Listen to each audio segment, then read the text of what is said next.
What is going on, everybody? I'm Jabby Kuwait, joined by Achara Kirk. What's up? And yes, just to confirm your suspicions, I have shaved. Yeah. And I am sure there will be comments like, no, Jabby, don't do that. And there will be comments in the follow-up video, how did Jabby grow his beard back so fast? That's the magic of shooting videos at different times and then putting them out at the same time. We're here to talk about JAWAN. Thanks so much for joining us. Please hit the subscribe button, bell icon, all notifications. Pretty please vote this up, let YouTube know you're enjoying what you're watching. There will be 2 videos about this. This is gonna be the short review, and then we will be putting out a longer review that's more in-depth. Spoilery? Spoilery, definitely very spoilery. This one is not spoilery at all. This is non-spoilery. But yeah, let's get into this. We're gonna start off with an IMDb synopsis. This actually comes from Red Chillies Entertainment, and it's on IMDb. An emotional journey of a man who is set to rectify the wrongs in the society in an attempt to get even with his past, driven by a personal vendetta while keeping up to a promise made years ago. A high-octane action thriller where he is up against a dreadful, monstrous outlaw who knows no fear and has caused extreme suffering to many. In the journey, he will cross paths with a high-minded seasoned lady officer whose emotions might get the better of her as she gets involved in this battle.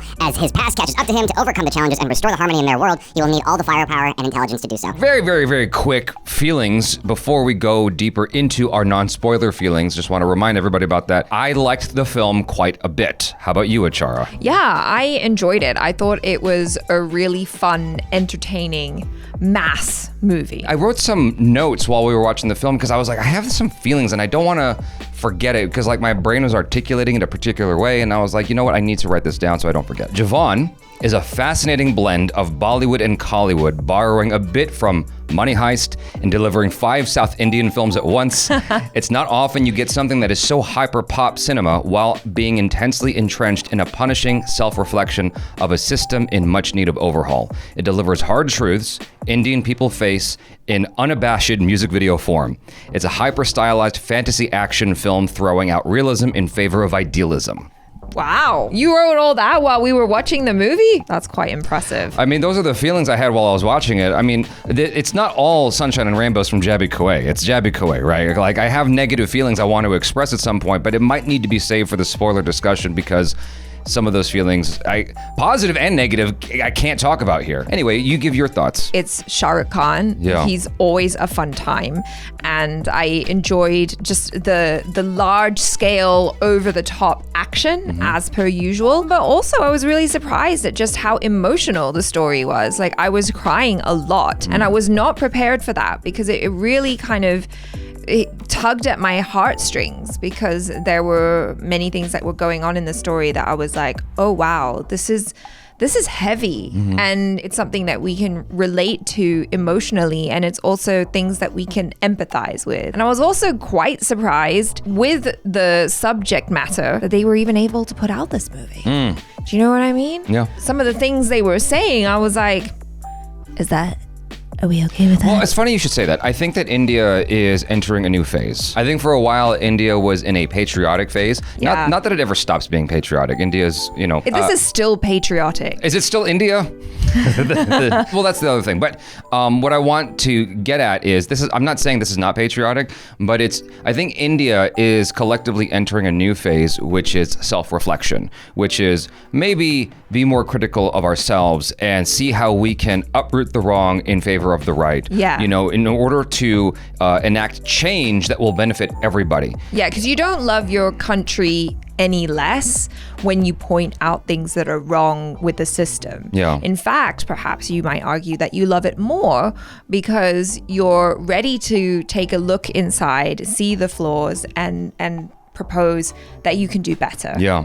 Now, I said that this was like 5 South Indian movies at once. And the reason I said that is because typically a South Indian film, Tamil, will try to attack one idea. And it's just one, and that's the film.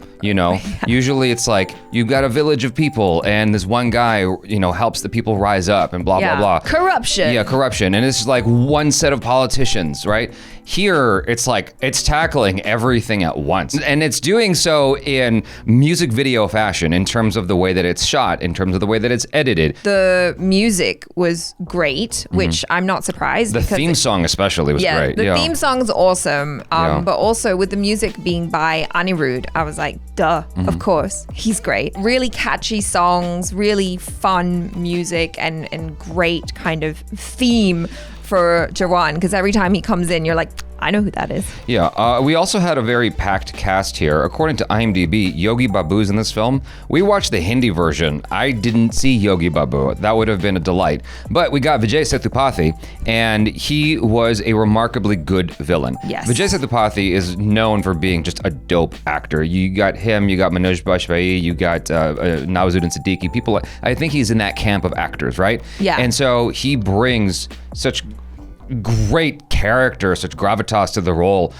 Just it almost feels effortless the way he does it. Yeah. He's such a good bad guy, from the acting, from the way he carries himself, to the actions that he does in this movie. I was like, whoa, like I really don't like him. He's such an asshole. Yeah, and I feel like, because we've watched a few of his films and we're big fans, obviously, of his work.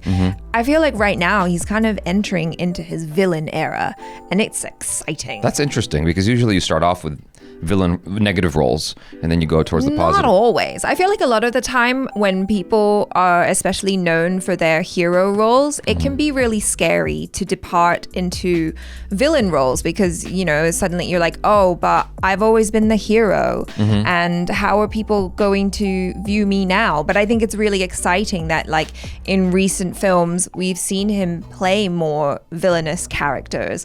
And I think it's fun. Yeah. The one big criticism I would have of the film, like while keeping in mind it's a stylized film, is during the action sequences, I thought that I was getting a little bit carried away with the editing, especially in some of the really, really epic action sequences. I was like, yo, I want to just hang on these shots a little bit longer so I can appreciate what's going on, because there's a lot of practical stunts in the movie that are so epic and so awesome, and then it just cuts, and then it cuts, and it cuts, and I'm like, I just want to see that a little bit longer before you move on. You spent all this money on flipping that goddamn car. Let me look at it. And so that happened a lot while I was watching the film. I was getting a little frustrated. I enjoyed the bravado that Shah Rukh Khan brought to it.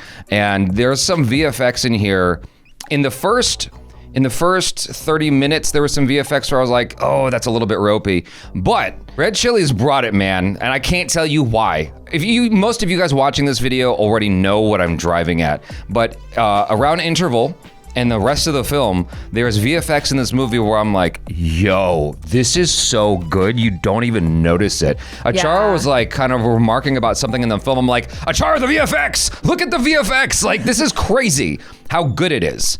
I am really, really impressed with what Red Chili's did here. I mean, yeah, Red Chili's, their VFX department is like world class. Yeah. I would say, like on a par with Hollywood productions. The ropey effects I'm talking about is strictly two things. There's like a helicopter that you see and a drone, and both of those look kind of fake to me.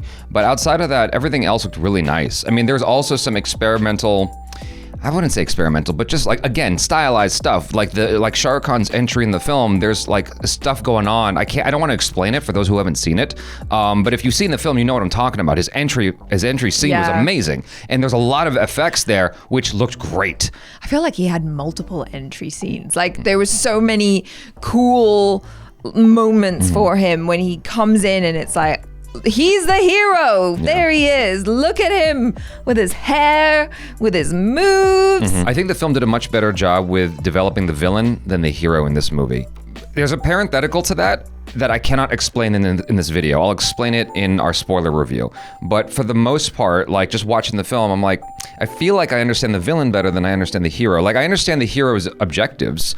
I understand why Shah Rukh Khan does what he does in this movie. All of that is abundantly clear to me. But in terms of developing his character, it almost felt like an anime. The way my ex-girlfriend described an anime to me a long time ago was, the Japanese filmmakers or anime filmmakers, they don't care about you understanding the characters right away. Like the film will go on for 20, 30 minutes and you don't know what this character's about, right? And that happened here because it felt like a live action anime at times. Like with what was happening, it was very fantastical. And that's a compliment to the movie. Calling it an anime is a compliment with a number of things that were executed in this film. But like anime, I was like, I don't know that I fully understand Shah Rukh Khan until way later in the film. You know? But like as the story progresses, it's really cool, like the reveals that come about his past and why he's doing what he's doing and how these characters are related to each other. That's really cool. Yeah. And like I really enjoyed just the female angle. Maybe that's because like on some level it's really easy for me to relate to a lot of these stories about the female characters and like what they went through and stuff. It immediately got me hooked, and I could understand why they supported him. I thought that they were all really great, and it was cool to see Nayanthara you know, in that kind of badass lady cop role as well, because she's a fantastic actress anyway, but you know, it was really fun to just kind of see her be this like hard ass lady. For those of you who love to call me out for making references, I noticed a reference to The Matrix, to Face Off. Oh, well, I'll tell you in the spoiler part. Oh, amazing. To Dark Knight Rises. I'm sure you already know which one I'm talking about, which reference that might be. I don't know. There's definitely some Fast and Furious in here. Not what you think. It's something else. Those are the references that popped up into my head while I was watching the film, and I can't explain it yet. I will explain it later. But like I was like, oh, okay, I see that. Oh, I see what they did there. Oh, the last reference I cannot say because it'll ruin what happens in this movie. Okay. Yeah. So I'm trying to be very careful here. But overall, I had a good time. And overall, I thought that Shah Rukh Khan did a fantastic job. And it's really cool to, you know, see that Shah Rukh Khan's back. Because I remember after Zero, there were so many naysayers who were like, oh, Shah Rukh Khan's done, blah, blah, blah. His career's over. And I was like, I don't think so. No. I think he's going to have a strong comeback. I feel like he's going to have a really, really strong comeback. And then like a couple of years went by, I'm like, oh my God, don't let me eat my words. And then Pathan comes out, and then this comes out. And it's like, okay, see, I knew he was gonna have a strong comeback. And it was almost like he had to hit, he didn't hit rock bottom, but he had to go like, he had to have a hard fall in order to come back up with this strong rise. Now everyone is just cheering for him and so happy. You know, Pathan did very, very well. And according to someone I ran into at the theater, this is just destroying box office numbers. Yeah. So, I mean, it's just life, you know. You go. It is. Yeah. You can't always be on the top, and sometimes you have to go down. But the good thing about being down is that the only way is up. Yeah. And Shah Rukh Khan is on a massive rise right now, and I mean, well deserved. Yeah. Okay, cool. So I don't want to say anything else until we get to the spoiler discussion. You guys, thanks so much for hanging with us. Hopefully you enjoyed that. Let us know your feelings in the comments below. I'm Jabby Kawai. This is Achara Kirk. Peace out.